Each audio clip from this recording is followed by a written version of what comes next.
इस बिल और इससे जुड़े विवाद को समझने के लिए हमें थोड़ा सा पीछे जाना होगा। यानी कि बात 5 महीने पहले की है।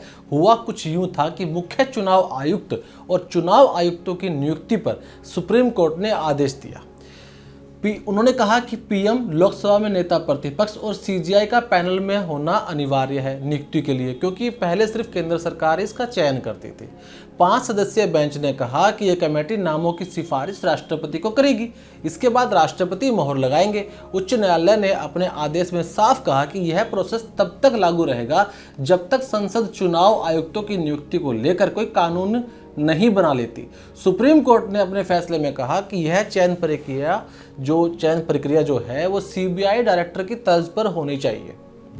तो ये मामला इस प्रकार से, लेकिन अब इसको थोड़ा सा और ध्यान से समझते हैं तो जानते हैं कि बिल को लेकर आखिर विवाद क्या है।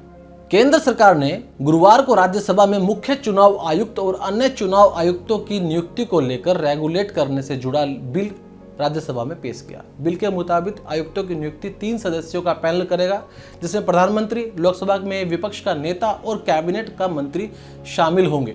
राज्यसभा में कांग्रेस और आम आदमी पार्टी सहित अन्य विपक्षी दलों ने इस विधेयक का विरोध किया।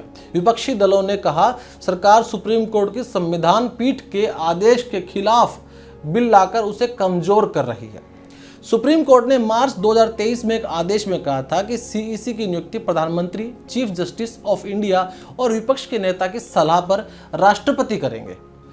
तो अब आपको विवाद समझ में आ गया, तो अब ये भी समझिए कि नियुक्ति को लेकर सुप्रीम कोर्ट ने क्या नियम सामने रखे थे। मुख्य चुनाव आयुक्त और चुनाव आयुक्तों की नियुक्ति पर सुप्रीम कोर्ट ने 2 मार्च को ऐतिहासिक फैसला सुनाया था। कोर्ट ने आदेश दिया था कि पीएम, लोकसभा में नेता प्रतिपक्ष और चीफ जस्टिस ऑफ इंडिया का पैनल की इनकी नियुक्ति को लेकर रहना अनिवार्य है। 5 सदस्यीय बेंच ने कहा कि यह कमेटी नामों की सिफारिश राष्ट्रपति को करेगी, इसके बाद राष्ट्रपति उन पर मोहर लगाएंगे। सुप्रीम कोर्ट ने कहा था कि यह प्रोसेस तब तक लागू रहेगा जब तक संसद चुनाव आयुक्तों की नियुक्ति को लेकर कोई कानून नहीं बना लेती। चयन प्रक्रिया सीबीआई डायरेक्टर की तर्ज पर होनी चाहिए। सुप्रीम कोर्ट ने कहा था कि लोकतंत्र को बनाए रखने के लिए चुनाव की प्रक्रिया को चुनाव की जो प्रक्रिया है उसकी निष्पक्षता बनाए रखी जानी चाहिए, नहीं तो इसके परिणाम अच्छे नहीं होंगे। वोट की ताकत सुप्रीम होती है, इससे मजबूत से मजबूत पार्टियां भी सत्ता हार सकती हैं। इलेक्शन कमीशन का स्वतंत्रता होना जरूरी है। यह भी जरूरी है कि यह अपनी ड्यूटी संविधान के प्रावधानों के मुताबिक और निष्पक्ष रूप से कानून के दायरे में रहकर निभाए। अब समझते हैं कि बिल पेश होने से पहले कैसे होता था चयन और क्या थी प्रक्रिया, यानी कि अब से पहले क्या प्रक्रिया फॉलो होती थी। तो मुख्य चुनाव आयुक्त और चुनाव आयुक्त की नियुक्ति को लेकर फिलहाल देश में कोई खास कानून नहीं है। नियुक्ति की प्रक्रिया केंद्र सरकार के हाथ में है।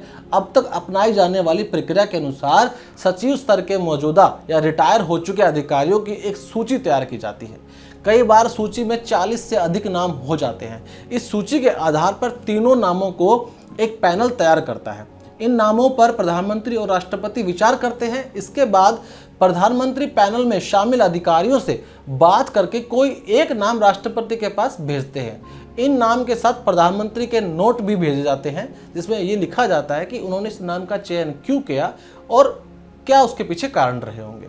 देखा जाए तो इस प्रक्रिया में सरकार का पूरा रोल होता है।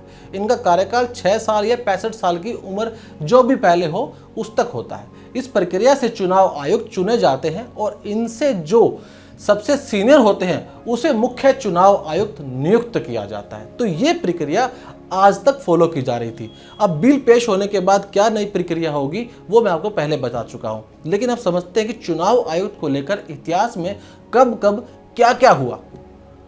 चुनाव आयुक्त कितने हो सकते हैं, इसे लेकर संविधान में कोई संख्या फिक्स नहीं की गई है। संविधान का अनुच्छेद 324(2) कहता है कि चुनाव आयोग में मुख्य चुनाव आयुक्त और अन्य चुनाव आयुक्त हो सकते हैं। राष्ट्रपति पर निर्भर करता है कि इसकी संख्या कितनी हो सकती है, कितनी होगी। लेकिन 16 अक्टूबर 1989 को प्रधानमंत्री राजीव गांधी की सरकार ने 2 और चुनाव आयुक्तों को नियुक्त कर दिया। इससे चुनाव आयोग एक बहुसदस्यीय निकाय बन गया। ये नियुक्तियां 9वें आम चुनाव से ठीक पहले की गई थी। 2 जनवरी 1990 को वीपी सिंह सरकार ने नियमों में संशोधन किया और चुनाव आयोग को फिर से एक सदस्यीय निकाय बना दिया। 1 अक्टूबर 1993 को पीवी नरसिम्हा राव ने सरकार ने फिर अध्यादेश के जरिए 2 और चुनाव आयुक्तों की नियुक्ति कर दी और उनकी मंजूरी दे दी। तब से चुनाव आयोग में मुख्य चुनाव आयुक्त के साथ साथ 2 चुनाव आयुक्त और होते हैं। तो ये था पूरा इतिहास इस बिल से संबंधित। और क्या जानकारी आप हमसे चाहते हैं कमेंट बॉक्स में बताइएगा। ये वीडियो कैसे लगा ये भी आप हमें बताइएगा। अब मिलते हैं अगले वीडियो में, तब तक के लिए बने रहे मेरे साथ यानी क्लिक इंडिया के साथ। धन्यवाद।